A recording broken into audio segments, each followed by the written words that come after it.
नमस्ते दोस्तों, आज हम दुनिया के सबसे खतरनाक फ्लैश पॉइंट की बात कर रहे हैं। ईरान को चारों तरफ से अमेरिका और इजराइल के गठबंधन ने घेर लिया है। सवाल बहुत बड़ा है, क्या हम मध्य पूर्व में एक महायुद्ध की ओर बढ़ रहे हैं? तो जवाब है बिल्कुल। आज की इस प्रेजेंटेशन में हम समझेंगे इस घेराबंदी के पीछे की पूरी कहानी। मिडिल ईस्ट एक बार फिर बारूद के ढेर पर बैठा है। सैन्य तैनाती, मिसाइल मूवमेंट और कूटनीतिक धमकियां अब चरम पर है।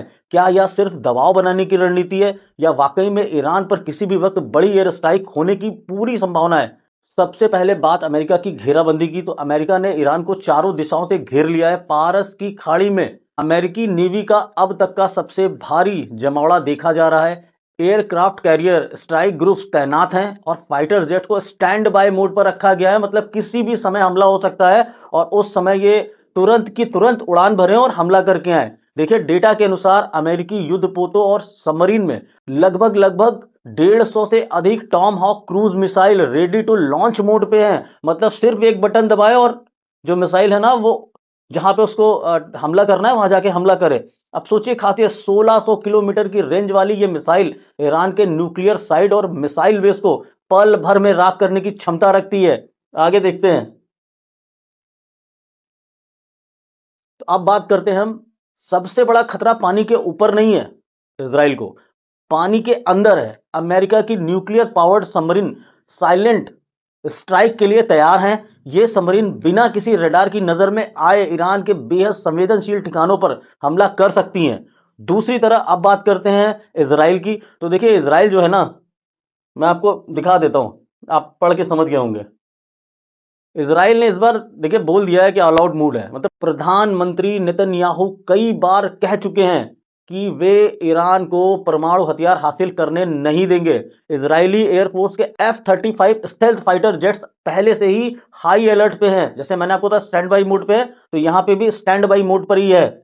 आगे देखिए, जो संभावित इजराइल एयर स्ट्राइक्स हैं उसको लिए भी बात कर लेते हैं। इसराइल की रणनीति अचानक और तेज हमले की है। उसके टारगेट पर सिर्फ परमाणु केंद्र नहीं है, बल्कि ईरान का रडार और कमांड सिस्टम भी है। कैसे? देखिए, इराक की परमाणु क्षमताओं को नष्ट करना मुख्य लक्ष्य है। साइबर और हवाई हमलों के घातक संयोग से करेगा। अमेरिका और ब्रिटेन के साथ खुफिया साझाकरण, मतलब ये केवल दो देश नहीं है, यहाँ ब्रिटेन की भी एंट्री हो रही है, वो भी हम ये मैं आगे बात करता हूँ। अब बात करते हैं ब्रिटेन की। इस गठबंधन में ब्रिटेन की भूमिका भी साफ हो रही है। रॉयल एयरफोर्स यानी RAF की तैनाती के संकेत मिल चुके हैं और वहां से निकल चुका है। बहुत ही जल्दी अपने लक्ष्य पर पहुंचने वाला है। अमेरिका, इजराइल और ब्रिटेन का यह त्रिकोण ईरान के लिए एक बहुत बड़ी चुनौती बनकर उभरा है। मतलब अगर अटैक हुआ तो भगवान ही मालिक है। लेकिन फिर भी हमें ईरान को इतना हल्के में नहीं लेना चाहिए। ईरान भी चुप नहीं है। देखिए, किसी के ऊपर इतना बड़ा हमला होने वाला है, कोई चुप थोड़ा ना रहेगा। उसके पड़ोसी देशों को उसने सख्त चेतावनी दी है। जो अमेरिका के बेस बने हैं उन देशों में क्या चेतावनी है समझिए। अगर किसी भी देश ने अमेरिका को अपनी जमीन इस्तेमाल करने दी तो उसे दुश्मन माना जाएगा। इसका मतलब है कि क्षेत्र के एयरपोर्ट और तेल सुविधाएं भी युद्ध की जद में आ जाएंगी। देखिए, मैंने यहां पे इसीलिए दिखाया है, बिल्कुल साफ साफ ये बोला है। क्या बोला है? अगर किसी देश ने अमेरिका को जमीन दी तो वह हमारा दुश्मन होगा। संभावित टारगेट क्या है? पड़ोसी देशों के सैन्य बेस और एयरपोर्ट। किया नहीं, सब खत्म। तेल सुविधाओं पर हमला कर वैश्विक अर्थव्यवस्था को हिलाने की धमकी।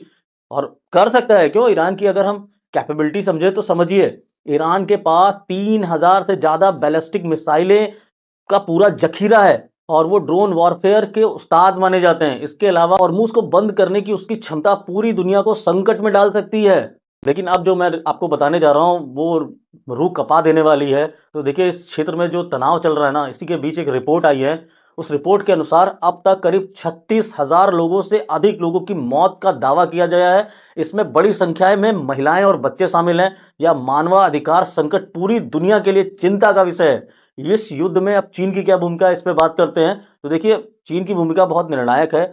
चीन खुलकर ईरान के साथ खड़ा है कि उसके आर्थिक और तेल हित ईरान से जुड़े हैं। चीन इस युद्ध के बहाने अमेरिका के प्रभाव को मध्य पूर्व से खत्म करना चाहता है। अब बात करते हैं रूस की। तो देखिए, रूस जो है ना, वो ईरान को हमेशा ही सैन्य और तकनीकी सहायता देता रहा है, आगे भी देता ही रहेगा। यूक्रेन युद्ध के बाद रूस और ईरान के जो रिश्ते हैं वो बहुत ही ज्यादा नए स्तर पर पहुंच गए हैं। रूस ईरान को अपना आधुनिक एयर डिफेंस सिस्टम ऑलरेडी दे चुका है और भी दे रहा है। इससे क्या होगा ना, संतुलन बिगड़ सकता है। अगर यह युद्ध शुरू हुआ तो उसके नतीजे पूरी दुनिया भुगतेगी। आप समझ लीजिए, केवल ये 2 देश नहीं भुगतेंगे, पूरी दुनिया भुगतेगी। कैसे? इस युद्ध के बाद कच्चे तेल की जो कीमत है ना, वो $150 से भी ऊपर प्रति बैरल जा सकती है, जिससे वैश्विक अर्थव्यवस्था धराशायी हो सकती है। क्या यह तीसरे युद्ध की आहट है? तो मैं इसको कहूंगा बिल्कुल, यह तीसरे विश्व युद्ध की आहट है। तो क्या हमला कभी भी हो सकता है?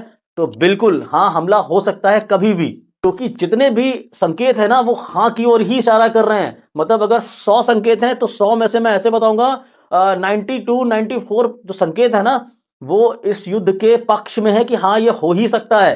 मतलब इसको रोकने की आपको गुंजाइश नहीं बची है। कूटनीतिक के सारे रास्ते जो है ना, वो पूरे बंद हो चुके हैं। यह युद्ध सिर्फ 2 देशों के बीच नहीं है, यह सिर्फ शक्ति के संतुलन की लड़ाई है, जिसमें सबसे ज्यादा पीड़ा आम जनता को उठानी पड़ेगी। शांति ही सिर्फ एकमात्र रास्ता है। महाशक्तियां इसे चुनेंगी कभी नहीं। अब हम बात करते हैं निष्कर्ष पर। तो देखिए, निष्कर्ष यही है कि मध्य पूर्व के हालात बेहद संवेदनशील है।